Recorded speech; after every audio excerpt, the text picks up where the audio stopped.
Hi everyone, welcome to our YouTube channel. For today's video, I will show you how to change Messenger background. So the first thing that you need to do is to go to your Play Store app and then download Designer Tools application.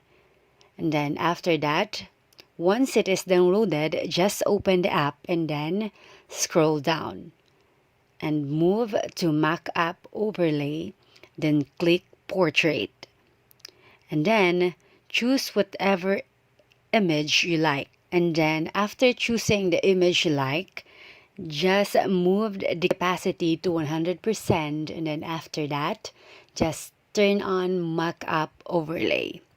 So that is how you will change your Messenger background. Please don't forget to like, subscribe, and leave a comment if this video helped you. Thank you and have a great day.